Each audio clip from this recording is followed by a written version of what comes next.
mercoledì delle ceneri abbiamo iniziato la Quaresima, che è un cammino che ci porta verso la Pasqua, all'incontro con il Signore crocifisso e risorto. Quaresima appunto è cammino, ci impone a non rimanere fermi, a proseguire nella strada che abbiamo intrapreso e soprattutto a non aver paura di inciampare, a non aver paura a volte anche di cadere, perché il Signore con il suo perdono e la sua misericordia ci prende per mano e ci rialza. Ma Quaresima è appunto anche rialzarci, è rinascita, ripresa, un po' come la natura che sta per sbocciare, la primavera che sta per cominciare. Durante questa Quaresima, al Barbarigo, cercheremo di conoscere un testo molto bello che ci ha regalato Papa Francesco di recente. È la sua enciclica Fratelli Tutti, che ci parla di fraternità. E quanto bisogno abbiamo in questo momento di riscoprirci davvero tutti fratelli, per ridarci coraggio, appunto per camminare insieme.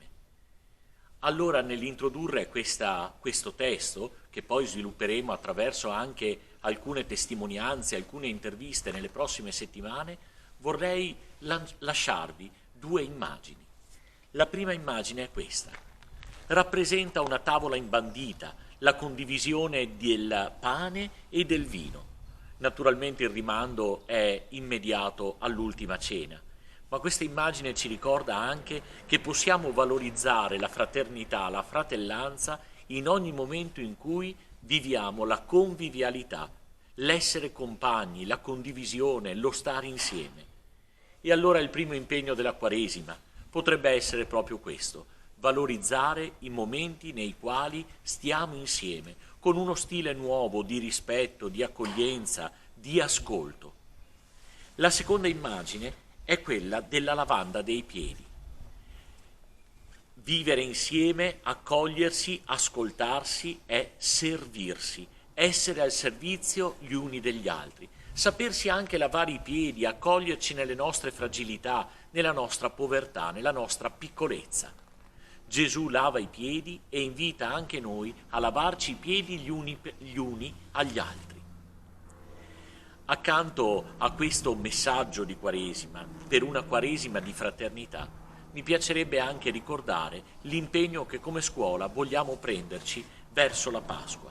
È quello di sostenere un progetto importante del QAM, Medici con l'Africa, una organizzazione non governativa che fa capo alla diocesi di Padova, impegnata a promuovere sviluppo e a sostenere le popolazioni africane, non dall'alto in basso, ma nella logica del buon samaritano, sapersi mettere allo stesso livello, saper stare con. Ecco, il progetto del QAM che noi vogliamo sostenere è prima le mamme e i bambini. Lo avevamo già fatto qualche anno fa, quest'anno lo riprendiamo in un contesto nuovo, quello della pandemia e del Covid. Sostenere le mamme che hanno appena partorito un bambino per permettere loro di dare l'essenziale ai loro figli e soprattutto per poter garantire ai neonati e alle loro mamme anche un vaccino contro la pandemia. Maggiori informazioni le trovate nel sito del Barbarigo, dove è appunto presentato questo progetto tanto buono, tanto bello, che ha già aiutato migliaia e migliaia di mamme e i loro bambini. Allora, mettendoci di nuovo in cammino, buona Quaresima a tutti.